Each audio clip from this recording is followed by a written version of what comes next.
Olá, meus queridos alunos da nossa Escola Bíblica Palavra Viva. Nós estamos aqui para dar continuidade ao nosso curso Panorama Bíblico e hoje nós vamos estar tratando com vocês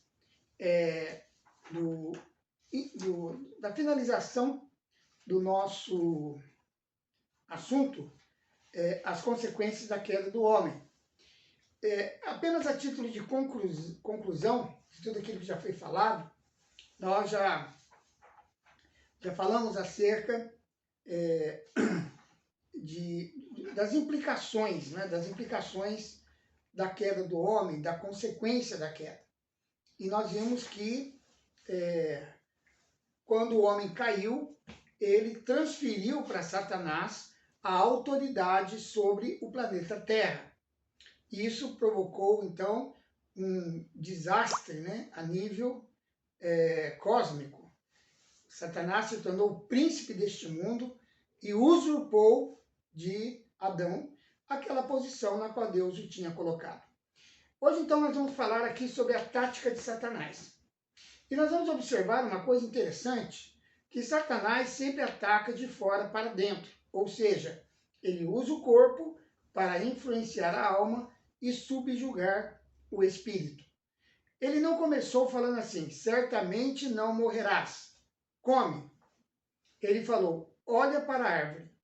Então ele chamou a atenção de fora para dentro, ou seja, ele usou o corpo.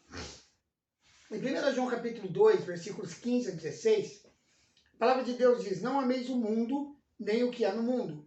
Se alguém ama o mundo, o amor do Pai não está nele.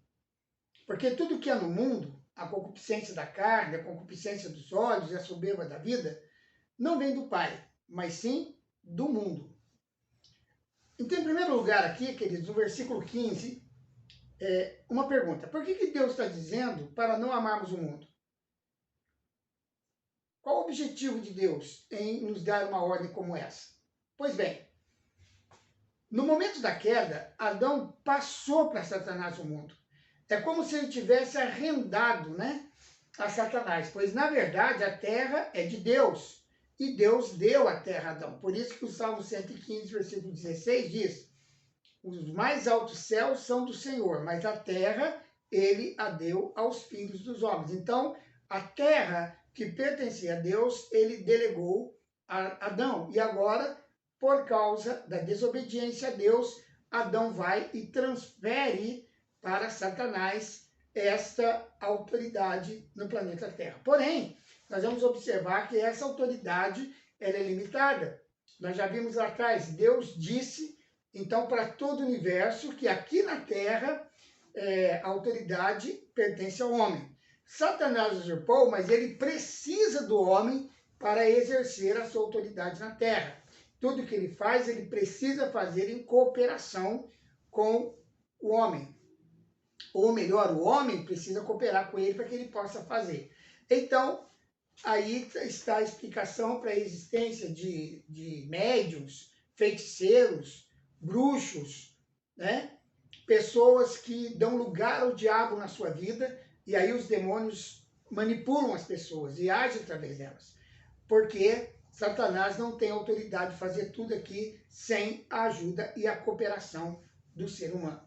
No versículo 16, a palavra de Deus está dizendo o quê?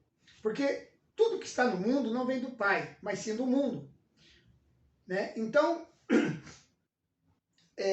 o desejo pelas coisas do mundo se dá através da concupiscência. O que é a concupiscência? A concupiscência significa cobiça. Então, João fala da concupiscência da carne, da concupiscência dos olhos e da soberba da vida. Agora, a cobiça é um desejo muito forte, altamente egoísta, que passa por cima de tudo e de todos para se ter aquilo que se deseja. Então, a cobiça da carne é aquilo que a carne quer. Ela não passa assim. A cobiça da carne, a cobiça dos olhos, a soberba da vida, tudo está aqui na tentação de Eva. Foi nessas três áreas que compõem tudo que o mundo pode lançar para a nossa cobiça que Eva foi atacada. Então, se nós compararmos 1 João capítulo 2, versículo 15 e 16, com Gênesis 3, 6, nós vamos observar isso, né? Boa para se comer, o que é isso? Cobiça da carne. Agradável aos olhos, cobiça dos olhos. Desejável para dar entendimento, soberba da vida. Então aqui o entendimento, né, ter esse entendimento, significou para Eva ser igual a Deus. Ela iria se tornar então conhecedora do bem e do mal. São as mesmas áreas. A mulher foi instigada na alma, através do corpo, objetivando a morte no espírito. Ela usou a sua livre vontade para fazer a sua escolha. Agora, com Jesus, amados, não foi diferente. Jesus também foi tentado por Satanás e ele foi tentado nas 3 áreas. Porém, Jesus venceu. Jesus foi tentado para mostrar que Adão, né, que o homem, ele pode resistir. Jesus agiu na terra como homem, sem os atributos de Deus, porque Jesus é Deus e ele poderia usar seus atributos divinos para vencer o diabo. Não haveria nem tentação, irmãos. Bastava a palavra de Jesus e Satanás sairia correndo. Mas não, ele se sujeitou à tentação para mostrar que nós podemos. Jesus ele não julgou como usurpação ser igual a Deus, conforme Filipenses 2, 5 e 6, né? Tende em vós aquele sentimento que houve também em Cristo Jesus, que sendo Deus, ele não usou como usurpação, ele não julgou que ele tivesse o direito de usar os atributos de Deus. Mas ele foi totalmente movido pelo Espírito Santo, assim como nós também. Hoje nós temos plena condição de agir como Jesus agiu, pois antes de ir para o céu, ele delegou toda a autoridade para a igreja. Agora, vamos fazer uma breve análise aqui da tentação de Jesus, de acordo com o texto de Lucas, capítulo 4, versículo de 1 a 13. Aqui diz que Jesus, então, cheio do Espírito Santo, ele voltou do Jordão e era levado pelo Espírito Santo no deserto durante 40 dias, sendo tentado pelo diabo. E naqueles dias ele não comeu coisa alguma. E terminados eles, teve fome. Disse-lhe então o diabo: se tu és filho de Deus, manda a esta pedra que se torne pão. Jesus, porém, lhe respondeu: está escrito, nem só de pão viverá o homem. Então o diabo, levando-o a um lugar elevado, mostrou-lhe no relance todos os reinos do mundo e disse-lhe: dar-te-ei toda a autoridade e glória desses reinos, porque me foi entregue, e a dou a quem eu quiser. Se tu me adorares, será toda tua. Então, no primeiro momento, se tu és filho de Deus, manda que essa pedra se torne pão. Isso aqui é a concupiscência dos olhos, a concupiscência da carne, desculpe.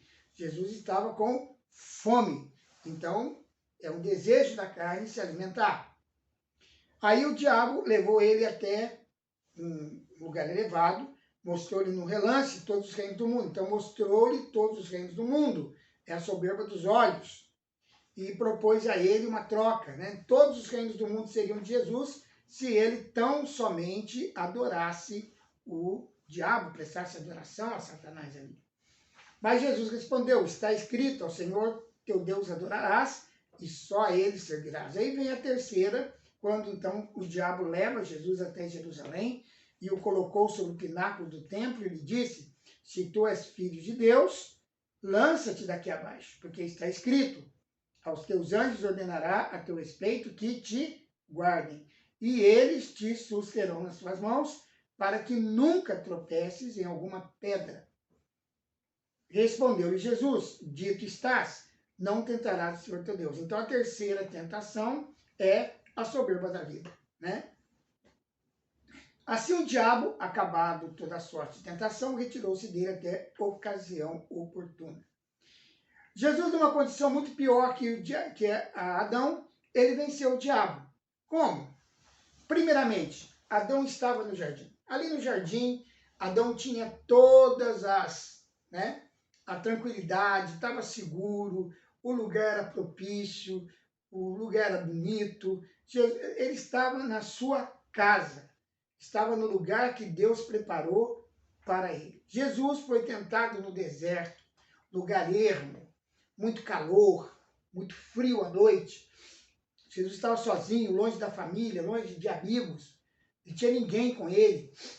Então, uma condição difícil, terrível, né, a qual Jesus se encontrava. Adão tinha companhia dos animais, que não eram selvagens, né? Ali, os animais conviviam com Adão. O leão não era o predador dele, um leão não atacaria, o urso não iria atacá-lo. Ele poderia conversar, né, e brincar até com os animais mais selvagens que a gente possa imaginar. Mas em Marcos capítulo 1, versículo 13, a palavra de Deus diz que Jesus esteve no deserto e estava entre as feras. Então, Jesus estava correndo risco ali. Lugar totalmente diferente do jardim. Lugar onde Jesus corria risco de vida, de ser atacado pelas feras. Adão não estava com fome. Ele tinha à sua disposição todas as árvores frutíferas do jardim, a erva do campo, as verduras, os legumes, tudo que ele quisesse ali, ele poderia comer, né? Então ele não passaria fome, mas Jesus estava há 40 dias sem comer no deserto. Então a que conclusão nós chegamos?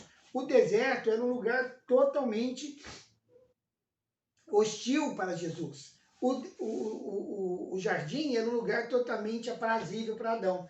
Então, as condições que Jesus estava eram bem piores do que as condições que Adão se encontrava no jardim do Éden. E Jesus venceu o diabo. Essa é a grande verdade. Jesus venceu o diabo. Ele debelou as 3 tentações. Ele venceu nos 3 níveis. Na concupiscência da carne, na concupiscência dos olhos e na soberba da vida. E com a única arma, Jesus usou apenas uma única arma que nós também podemos usar para vencer o diabo. E Eva deveria ter usado essa mesma arma, sem modificar. A espada do Espírito, que é a palavra de Deus. Efésios capítulo 6, versículo 17, tomai também o capacete da salvação e a espada do Espírito, que é a palavra de Deus. Então a palavra de Deus é a arma que Jesus usou para vencer o diabo. É a arma que Eva deveria ter usado para vencer o mesmo diabo lá no jardim. E é a mesma arma que eu e você temos que usar para vencer as tentações que vêm contra nós. Nos manter firmes na palavra.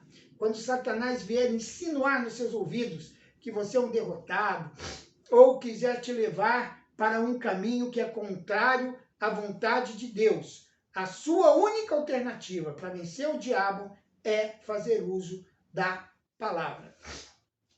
Jesus venceu o diabo. Nós também podemos vencer o diabo. É importante notar aqui que Jesus usou a palavra de Deus. Está escrito para vencer o diabo. Ele não fez como Eva, que aumentou, diminuiu e modificou. E é importante notar também que o próprio Satanás fez uso da palavra de Deus contra Jesus, porém não sendo totalmente fiel.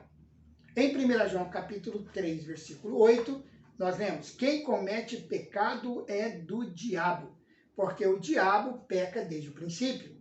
Para isso, o Filho de Deus se manifestou para destruir as obras do diabo.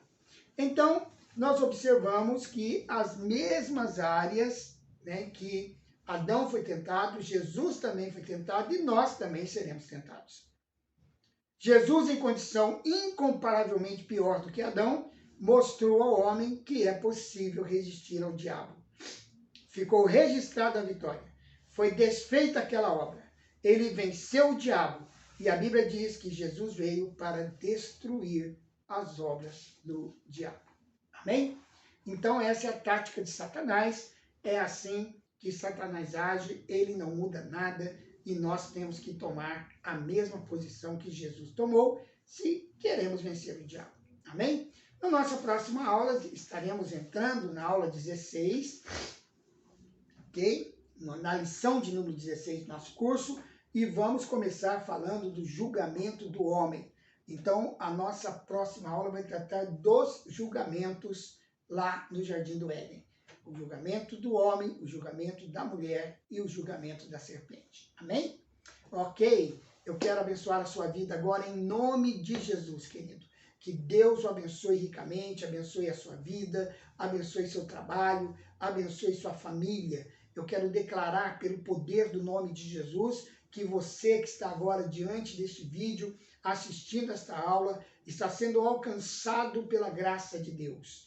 Que o Senhor Jesus te abençoe, que venha a proteção do Senhor sobre a sua vida.